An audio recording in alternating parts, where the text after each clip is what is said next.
नमस्कार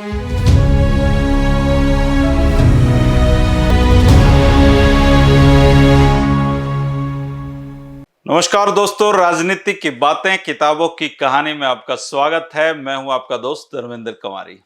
दोस्तों, जनता पार्टी की सरकार बनने के बाद चौधरी बंसीलाल और उनके प्रधान सचिव रहे एस.के. मिश्रा जी के बुरे दिन लग गए थे।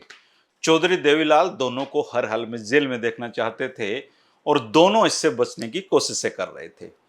चौधरी बंसीलाल को तो एक बार देवीलाल जी ने भिवानी में ही हथकड़ी लगवा दी थी, लेकिन मिश्रा जी कभी सहायोग तो कभी रेडी आयोग के सामने पेश होते हुए 18 महीने तक अपनी बीपी की बीमारी के सहारे छुट्टी पर रहे।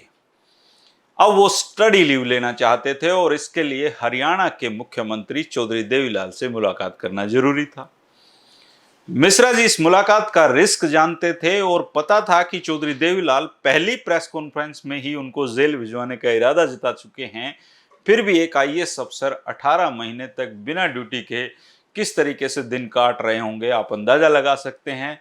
तो उन्होंने चौधरी देवीलाल से सीधे मुलाकात करने का फैसला किया। ये मुलाकात उस समय हुई दोस्तों, जब चौधरी देवीलाल हरियाणा के पर्यटन स्थल सोना में डेरा डाले हुए थे। इस पर्यटन केंद्र को भी चौधरी बंसीलाल के शासनकाल में एस.के. मिश्रा जी ने बनवाया था। मिश्रा जी ने फैसला किया कि चौधरी देवीलाल से बिना किसी अपॉइंटमेंट के मुलाकात करनी होगी, क्योंकि मिलने का समय मांगा जाएगा तो शायद ना मिले। एस.के. मिश्रा जी अपने छोटे भाई को साथ लेकर सोना गए और अपने भाई को यह कहकर गए कि अगर मैं वापस नहीं आया तो तुम जमानत की कोशिश करना। मिश्रा जी को डर था कि चौधरी देवीलाल उनको सीधे जेल भिजवा सकते हैं। मिश्रा जी अपनी किताब फ्लाइंग इन हाई विंड्स में लिखते हैं कि चौधरी देवीलाल के बारे में वो जो अपने मन में सोच रहे थे, वो सब उनके सामने जाते ही एक मिनट में हवा हो गया और चौधरी देवीलाल बहुत फ्रेश मूड में बैठे थे। उन्होंने मिश्रा जी को देखते हुए चेहरे पर मुस्कुराहट दिखाई तो मिश्रा जी का हौसला बढ़ा। मिश्रा जी ने उनको नमस्कार कहा और इसके बाद अपनी छुट्टी की एप्लीकेशन उनके आगे सरका दी। चौधरी देवीलाल ने वो पढ़ी और कहा कि मिश्रा जी, छुट्टी तो आप पहले बहुत कर चुके हो, अब काम करने का समय आ गया है। हरियाणा को आपकी सेवाओं की जरूरत है, ड्यूटी पर वापस आ जाओ। ये सुनकर मिश्रा जी का और हौसला बढ़ा और उन्होंने कहा कि सर, मैं तो पहले ही वापस आ जाता, लेकिन आपने दिल्ली में घोषणा कर दी थी कि आप मुझे जेल में देखना चाहते हैं। अगर आपको मुझ पर भरोसा हो तो मुझे भी आपके साथ काम करने में खुशी होगी। मिश्रा जी ने सोचा था कि चौधरी देवीलाल दुश्मनी भुलाकर दूसरे आईएएस की तरह उनको भी एक कोने में कहीं बिठा देंगे, लेकिन चौधरी देवीलाल को वो बहुत कम आंक रहे थे। चौधरी देवीलाल ने जो कहा उस पर यकीन करना मिश्रा जी को भी एकदम से मुश्किल लगा। चौधरी देवीलाल ने कहा कि मिश्रा जी, आप ड्यूटी पर तो आएंगे, पर मेरे प्रधान सचिव के रूप में आएंगे। मिश्रा जी को विश्वास नहीं हुआ कि चौधरी देवीलाल ये बात बोल रहे हैं। वो अपने कानों पर यकीन नहीं कर पा रहे थे और मिश्रा जी ने कहा कि चौधरी साहब, एक बार दोबारा से ये बात दोहराएं। अब देवीलाल जी ने दोबारा से वो बात कह दी। अब मिश्रा जी ने कहा कि क्या प्रधान सचिव के रूप में आप मुझ पर भरोसा कर पाएंगे? मैंने आपके सबसे बड़े राजनीतिक प्रतिद्वंदी बंसीलाल जी के साथ लंबे वर्ष समय तक काम किया है। चौधरी देवीलाल ने कहा कि मिश्रा जी, आप सिविल सर्वेंट हैं, किसी न किसी साथ तो आपको काम करना ही था। अब आपने चौधरी बंसीलाल के साथ काम कर लिया तो इसमें बुरा कुछ नहीं है। मैं आपके खिलाफ नहीं हूं। आपके बारे में मेरे मन में कुछ संदेह थे, मैंने जांच पड़ताल करवाई है और हरियाणा में कई अच्छे कामों में आपका योगदान है। इसलिए मैं आपको अपना प्रधान सचिव बनाना चाहूंगा, ताकि हरियाणा के काम हो, हरियाणा के हित में काम हो। उस समय तक चौधरी देवीलाल हरियाणा सिविल सेवा के प्रमोटेड अफसर ईसा दास को अपना प्रधान सचिव बना चुके थे और चौधरी देवीलाल ने उनका नाम लेते हुए कहा कि ईसा दास बहुत बढ़िया आदमी है, लेकिन मुझे आपके जैसा आदमी चाहिए। एस.के. मिश्रा जी अब सारी बातें क्लियर कर लेना चाहते थे और उन्होंने कहा कि आप इस संबंध में पहले अपनी पार्टी के लोगों से जरूर चर्चा कर लें, क्योंकि उनमें से कई तो मुझे अपने लिए अभिशाप से कम नहीं समझते हैं। चौधरी देवीलाल ने इसको तुरंत खारिज करते हुए कहा कि मिश्रा जी, ये काम मेरा है, मुझे देखने दो, आप इस बारे में मत सोचो। मिश्रा जी बताते हैं कि इससे पहले वो चौधरी देवीलाल से मुलाकात करने आए तो उससे बाहर जो थे वो आईपीएस अश्विनी कुमार वहां पर बैठे थे और ये अश्विनी कुमार वो थे जिन्होंने लेपाल में प्रताप सिंह कैरो के हत्यारे सुच्चा सिंह को पकड़ा था। इसके बाद जिन जिन लोगों जो टीम में थे सबको पुरस्कृत किया गया, लेकिन अश्विनी कुमार जी को छोड़ दिया गया था। तो वो अपना केस बंसीलाल जी देवीलाल जी के सामने रखने आए थे। मिश्रा जी जब उनसे बातचीत करने लगे तो उन्होंने कहा कि आप चिंता मत करना, देवीलाल जी से मैं आपकी सिफारिश करूंगा। लेकिन उल्टा हुआ, मुलाकात पहले मिश्रा जी की हुई, क्योंकि मिश्रा जी को बुलवाया गया और अश्विनी कुमार जी को बाद में। इतना ही नहीं, अश्विनी कुमार की बात सुनने के बाद चौधरी देवीलाल ने एस के मिश्रा जी को फिर से बुलवाया और कहा कि अश्विनी जी, आप अपना मामला मिश्रा जी को समझा देना। इस पर मिश्रा जी काफी हैरान वहां पर दिखाई दिए। दोस्तों, अब बाजी पूरी पलट चुकी थी। मिश्रा जी के यहाँ पहुंचने से पहले अपने भाई को जमानत का इंतजाम करने की बात कहकर आए थे, लेकिन अब चौधरी देवीलाल उनको अपना प्रधान सचिव बना रहे थे। इसके बाद चौधरी देवीलाल ने मिश्रा जी को जोर देकर कहा कि मेरे साथ ही दोपहर का भोजन करना, और फिर उनको अपने कमरे में ही आराम करने के लिए कहा। मिश्रा जी चौधरी देवीलाल के इस व्यवहार को जीवन भर कभी नहीं भुला पाए। तो इस तरह का व्यक्तित्व चौधरी देवीलाल का था। आप सोचिए कितना बड़ा व्यक्तित्व उनका था। मिश्रा जी इसके बाद दिल्ली लौटे, तुरंत पूर्व मुख्यमंत्री चौधरी बंसीलाल से मुलाकात की। वो चाहते थे कि कोई गलतफहमी दोनों में ना हो। चौधरी बंसीलाल ने कहा कि चौधरी देवीलाल अब हरियाणा के मुख्यमंत्री हैं, आपको चौधरी देवीलाल के साथ उसी तरीके से जुड़ना चाहिए जैसे आप मुझसे जुड़े थे, और आपकी पूरी वफादारी उनके साथ होनी चाहिए। इसके बाद बंसीलाल जी ने एक मुस्कुराहट के साथ कहा कि आपके वहां होने का एक फायदा जरूर मुझे होगा कि मुझे रात को गोली लेकर नहीं सोना पड़ेगा और कोई फर्जी मुकदमा मुझ पर अब नहीं चलेगा। चौधरी बंसीलाल ने यह भी कहा कि चौधरी देवीलाल अच्छे आदमी हैं, लेकिन बकवास लोगों से घिरे हुए हैं। इसके बाद मिश्रा जी दोबारा चौधरी देवीलाल के पास पहुंचे और चौधरी बंसीलाल के साथ अपनी मुलाकात की जानकारी दी, और वो सब ज्यों का त्यों कह सुनाया जो चौधरी बंसीलाल ने चौधरी देवीलाल के बारे में कहा था। चौधरी देवीलाल अच्छे आदमी हैं, ये बात चौधरी बंसीलाल के मुंह से सुनकर तब देवीलाल का चेहरा खिल गया। इसके तुरंत बाद एस के मिश्रा जी को प्रधान सचिव बनाने के आदेश जारी किए गए और तुरंत उनको ड्यूटी ज्वाइन करने के आदेश मिले। चंडीगढ़ में मिश्रा जी के लिए अब नए घर का इंतजाम हो गया था, और इसी के साथ एस के मिश्रा जी का 18 महीने का वनवास खत्म हो गया था दोस्तों, और अब वो चौधरी देवीलाल के प्रधान सचिव बनकर चंडीगढ़ पहुंचे थे।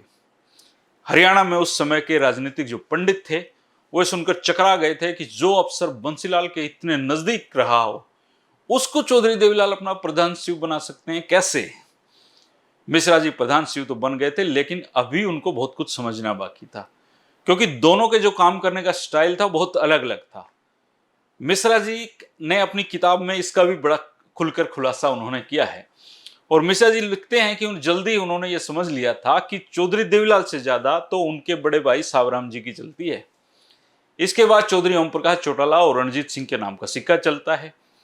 मिश्रा जी का जल्द ही उनसे भी सामना होना था। चंडीगढ़ पहुंचने पर मिश्रा जी ने सबसे पहले मुलाकात की चौधरी देवीलाल से, जो पीजीआई में चेकअप के लिए भर्ती हुए थे।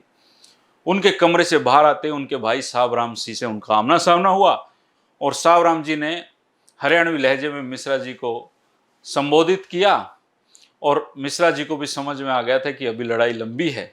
सावराम जी ने मिश्रा जी की तरफ देखकर कहा कि तू मेरी बार बाट देखी, कई मसलों पे बात करनी है, पहले मैं देवीलाल से मिलाता हूँ। अब एक आईएएस तो आईएएस होता है दोस्तों, और वो भी वो आईएएस जिसकी फुकाड़ से घास जली हो, जिन्हें चौधरी बंसीलाल के साथ काम किया हो। मिश्रा जी उसी वक्त उन्होंने पलटवार किया और सावराम जी को कहा कि तू ऐसा है, मेरे पीए से संपर्क कर लिए, ऑफिस आ जाना और अगले 10 दिन तक मत आना क्योंकि मेरे पास समय नहीं है। सावराम जी को इस जवाब की उम्मीद नहीं थी, तू के बदले तू की। उनको बिजली जैसे झटका लगा, वो दंदनाते हुए चौधरी देवीलाल के पास गए। मिश्रा जी जानते थे कि अब शिकायत होगी और हो सकता है कि उनको प्रधान सचिव पद से ही हटा दिया जाए और पहले दिन काम तमाम हो जाए। अगले दिन चौधरी देवीलाल ने पूछा कि भाई साहब से कोई बात हुई थी? मिश्रा जी ने बताया कि उन्होंने मेरे साथ अच्छी तरीके से बात नहीं की, मुझसे तू तड़ाक तरीके से बात की, इसलिए मैंने उनको ठीक से समझा दिया।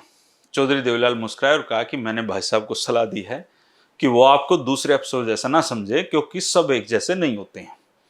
इसके तुरंत बाद चौटाला गांव में एक विवाद हुआ और चौधरी देवीलाल ने मिश्रा जी को कहा कि आप तुरंत मेरे गांव जाइए और उसको सेटल करिए। तो मिश्रा जी राजकीय विमान से सिरसा गए और उसके बाद चौटाला गांव पहुंचे। जब वो अपने कार्यालय वापस लौटे तो मुख्य सचिव एसडी भामरी ने बताया कि सावराम जी राजकीय विमान के इस्तेमाल करने पर गुस्से में थे। मिश्रा जी अनजान बन गए, जैसे वो सावराम जी को जानते नहीं हैं। तो भामरी जी भी हैरान हो गए। उन्होंने दोबारा से पूछा कि क्या सचमुच आपको सावराम जी के बारे में जानकारी नहीं है?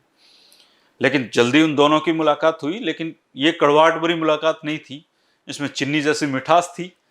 लेकिन इसके बाद सावराम जी और मिश्रा जी ने कोई मुलाकात नहीं की। एक अनुभव और एस के मिश्रा जी लिखते हैं कि चौधरी देवीलाल के बेटे और सत्ता में सहभागीदार उनके छोटे बेटे रणजीत सिंह चौटाला ने मुझे फोन किया और कहा कि अगर मैं यहां से गुजर रहा हूं तो वो उनके घर एक बार आ जाएं। मिश्रा जी ने बताया कि वो दूसरे रास्ते से गुजरेंगे। 1 मिनट का जो मौन था वो हुआ और उसके बाद चौधरी रणजीत सिंह ने कहा कि मेरे पास चर्चा के लिए कई महत्वपूर्ण मामले हैं। तो मिश्रा जी ने कहा कि आप मेरे ऑफिस आ जाएं और 1 हफ्ते बाद आएं तो बेहतर रहेगा, क्योंकि अभी समय नहीं है। इसके बाद चौधरी रणजीत सिंह ने 1 हफ्ते बाद ही एस के मिश्रा जी से मुलाकात की और शिष्टाचार के सामान्य आदान प्रदान के बाद चौधरी रणजीत सिंह ने शिकायत की कि वह मुख्यमंत्री के साथ अपना काम नहीं कर पा रहे हैं, क्योंकि मिश्रा जी हमेशा उनके रास्ते में खड़े होते हैं। फिर उन्होंने मिश्रा जी से पूछा कि क्या उनको पता है कि मुझे चंडीगढ़ लाने में किसका हाथ था। मिश्रा जी ने जवाब दिया कि यह फैसला तो सीएम साहब का है। इस पर चौधरी रणजीत सिंह ने कहा कि मैंने अपने पिता को आपको वापस लाने की सलाह दी थी। मिश्रा जी ने विनम्रता के साथ कहा कि अब आप मुख्यमंत्री जी से मुझे हटाने के लिए कहें, क्योंकि मैं आपकी उम्मीदों पर खरा नहीं उतर सकता हूं, नहीं उतर पाऊंगा। इसके बाद दोनों में अच्छे से बातचीत हुई और मिश्रा जी ने कहा कि मेरा काम मुख्यमंत्री को सलाह देने का है, जो सलाह प्रदेश के हित में होगी वो मैं दूंगा, और अगर आपको कोई काम हो तो सीधे मुझसे मिल सकते हैं, बशर्ते वो प्रदेश के हित में हो। लेकिन इसके बाद चौधरी रणजीत सिंह और एस के मिश्रा जी की भी कोई मुलाकात नहीं हुई। अगली मुलाकात चौधरी ओम प्रकाश चौटाला के संबंध में होनी थी और ये मुलाकात उस समय हुई जब चौधरी देवीलाल अपने पद से इस्तीफा देने का ऐलान करने वाले थे। पत्रकारों को बुला लिया गया था, लेकिन यहां भी बाजी पलट जाती है दोस्तों। और कैसे पलटती है? लास्ट मोमेंट में चौधरी देवीलाल का जो इस्तीफा है उसमें एक यू टर्न आता है। उसी कहानी को हम कल बयां करेंगे दोस्तों। 3 बजे राजनीति की बातें चलती रहेंगी। अगर वीडियो पसंद आए तो दोस्तों के साथ शेयर कर सकते हैं। कोई ऐसा भाई बच गया हो जिसने अभी तक चैनल को सब्सक्राइब नहीं किया तो सब्सक्राइब कर लो दोस्तों, ताकि इस तरह के वीडियो आपको समय समय पर मिलते रहें। ये मुलाकात चलती रहेगी। अपने जो अनुभव हैं दोस्तों वो कमेंट करके जरूर बताया करें, और अपना जो सुझाव है अमूल्य वो मुझे जरूर दिया करें, क्योंकि आपके सुझाव से वीडियो को और अच्छा करने में मदद मिलती है। शुक्रिया दोस्तों। कल फिर मुलाकात होगी 3 बजे। नमस्कार।